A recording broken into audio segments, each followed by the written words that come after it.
પાદરામાં વીજ કરંટના કારણે 11 વર્ષીય કિશોરના મોત બાદ વોર્ડ નંબર 3ના સ્થાનિક રહીશોએ હોબાળો મચાવ્યો હતો અને પાલિકા સામે આક્ષેપો કરી ન્યાયની માંગણી કરી હતી।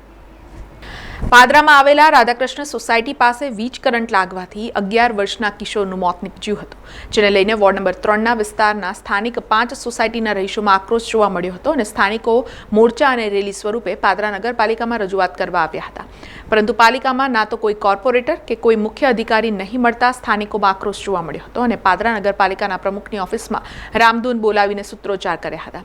આ સાથે જ વોર્ડ નંબર 3ના પાલિકાના સદસ્યોની હાય હાયના સૂત્રોચ્ચાર સાથે હોબાળો મચાવ્યો હતો। પાલિકામાં હોબાળો થતાં પાદરા પોલીસ મથકના પીઆઈ સહિત પોલીસ સ્ટાફ ઘટના સ્થળ પર પહોંચ્યો હતો। જોકે આ વિસ્તારમાં ઉભરાતી ગટરો અને ગંદકીની સમસ્યા પણ ઘણા સમયથી ઉદ્ભવી છે, જે સમસ્યાના નિરાકરણ માટે પણ પાલિકા નિષ્ફળ ગઈ છે, ત્યારે જનાક્રોશ ફાટી નીકળ્યો છે।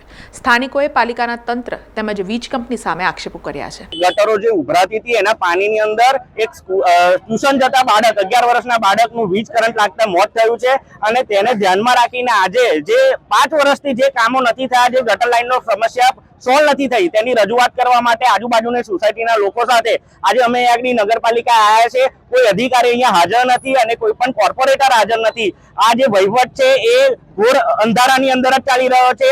માંગણી એ છે કે જે 5 વર્ષથી તમે કામ નથી કર્યા, જો અત્યારે પણ તમારે કરવાના ના હોય તો તમામ કોર્પોરેટરો અહીંયાથી રાજીનામું આપી દે અને અમે જનતા જો જાતે કામ કરવાના હોય તો અમારે આવા કોર્પોરેટરની કોઈ જરૂર નથી અને અધિકારીઓને વિકાસ માટે મૂક્યા છે, તંત્રને કામ કરવા માટે મૂક્યા છે। તો જ્યારે એ લોકોને પણ કામ નથી કરવું તો વિકાસની અમારે જરૂર નથી, તમે વિનાશ જ કરો છો ને આવા વિનાશથી અમે તાકી ગયા છે। મારો બાળક બી ગયો છે, કાલનો આવા જે સમાચાર મળ્યા છે છોકરાનો, એનો ફ્રેન્ડ થાય અમારી સામે જ ઘેર રહે છે, તો બંને મારો નાનો મોટો છોકરો છે, બંને બી ગયા છે, રાતે સૂતા પણ નથી, બંને બી ગયા છે ના, આજે સ્કૂલ નથી ગયા, બંનેને બીક લાગી, બંનેને નથી મોકલ્યા સ્કૂલ, પાણીમાં કંઈક થશે એવી રીતે, કેમ કે તય જ રોજ ये टर्न ऊपर रोज जवानों रोज आवानों। मेरा 2 बेबी है, नैतिक प्रियंका, ये लोग भी स्कूल नहीं गए डर के मारे कि कल मेरे भाई बंद को ऐसा हुआ तो हम लोग भी मम्मी नहीं जा रहा है और घुटने तक पानी भरा है, बच्चे कहाँ से जाए, तो डर के मारे घर में बैठे हैं।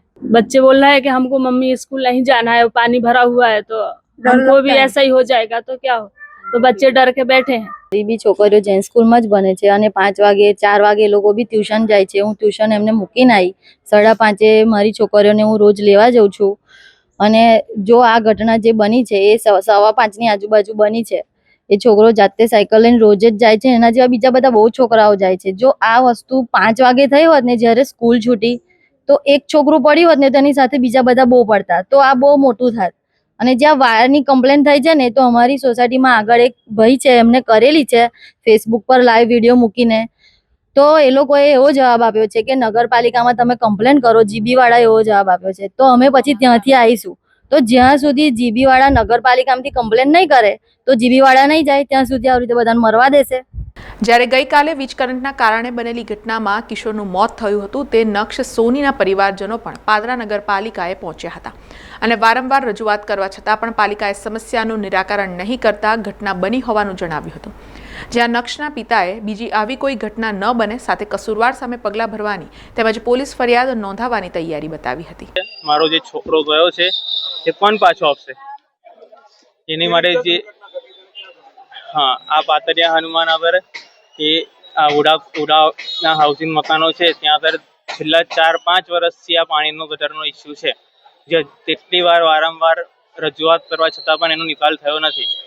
અને ગઈકાલે સાંજે મારો સન એ ટ્યુશન જવા નીકળ્યો અને ત્યાં પાણીમાં પહોંચ્યો રસ્તામાં અને વાયર તૂટીને પડ્યો અને એટલામાં એ પડ્યો અને વાયર એના પગ પર પડ્યો। શું માગણી એ તો છોકરો તો મારો પાછો કોઈ આપવાનું નથી, એ મને પણ ખબર છે, પણ એની પાછળ જે એક્શન થવા જોઈએ, જે ઓફિસર્સ છે એની પાછળ એની પર એક્શન થવા જોઈએ અને આ જે પ્રોબ્લેમ છે એનો જલ્દીમાં જલ્દી નિકાલ આવવો જોઈએ। આજે મારા જોડે જે થયું છે એવું નથી ઈચ્છતો તો બીજા કોઈ ફેમિલી કે પર્સન જોઈ થાય, પેરેન્ટ્સ જોડે થાય। આ બનેલા બનાવ સંદર્ભે સ્થાનિકોએ મામલતદારમાં પણ રજૂઆત કરી હતી। સમાચારોના સતત અપડેટ માટે TNN ન્યૂઝને YouTube પર સબસ્ક્રાઇબ કરી બેલ આઇકોન પ્રેસ કરો અને અમારી સાથે જોડાયેલા રહો ફેસબુક, ઇન્સ્ટાગ્રામ અને ટ્વિટર ઉપર।